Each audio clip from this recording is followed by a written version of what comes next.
Mameno fateraka antonto tao an-tranon'omby. Fa maninona moa ny tany an-tranon'omby marina raha ngaty koa sy mitera fa tsy tany an-tranona kisoa. Lexa! Lexa! Fa maninona tany an-tranon'omby ny tompo olo hiteraka. Tongotra be zany. Satria tany an-trano kisoa izy niteraka.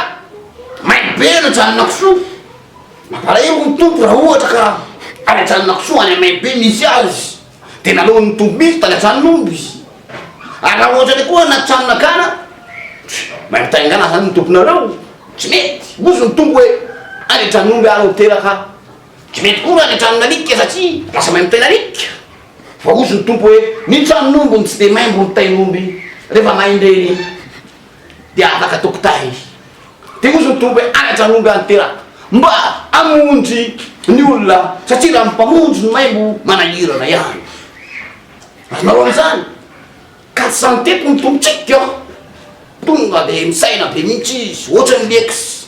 Jerenareo amin'izany. Lexa! Lexa! Ary jeo tsara fa ozy koa ny soratra masina satria lexa no amba mitoroteny kely hoe nahita ny kitana avy any antsinanana hono izy.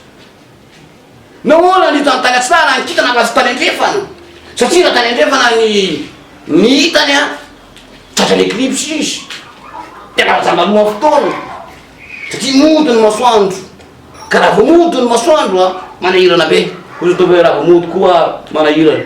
Tena anao ny tompo tany antsinanana ataony kitana. Ary nahoana ny kitana koa ny hitany fa tsy volana. Tokony mba volana mihitsy ny nataony satria tokony volana. Ozy izy hoe tsy mety ny tompo raha mahita volana alohan'ny biby. Lexa!